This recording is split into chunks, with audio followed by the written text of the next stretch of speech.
રાજકોટ મહાનગરપાલિકા ખાતે દર 2 મહિને જનરલ બોર્ડ બોલાવવામાં આવતું હોય છે, જે આજે પણ મળ્યું હતું, પરંતુ લોકસભા ચૂંટણીની આદર્શ આચારસંહિતા અમલમાં હોવાથી એક પણ દરખાસ્ત પર ચર્ચા કે કોઈ નિર્ણય કરવામાં આવ્યા ન હતા અને શાંતિપૂર્ણ માહોલમાં ઔપચારિક જનરલ બોર્ડ મળ્યું હતું અને તમામ દરખાસ્તો પેન્ડિંગ રાખવામાં આવી હતી.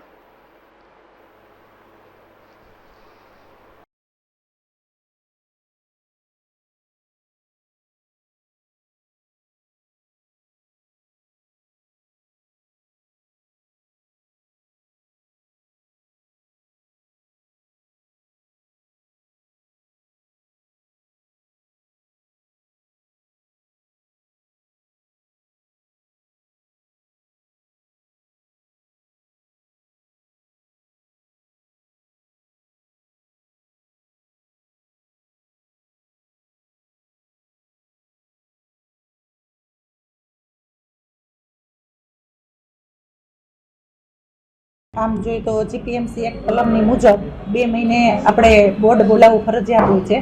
માર્ચ મહિનાની અંદર બોર્ડ બોલાવેલું હતું, પણ 2 મહિના થયા હોય અને લોકસભાની આદર્શ આચારસંહિતાને લાગુ હોય તો અત્યારે તમામ આઇટમો છે એ પેન્ડિંગ રાખેલી છે અને 2 મહિને જે બોર્ડ બોલાવવાનું થતું હોય છે એ બોર્ડ એટલા માટે બોલાવ્યું છે. બાકી તમામ આઇટમો જ્યારે આચારસંહિતા ખુલશે ત્યારે હાથ ઉપર લેવામાં આવશે.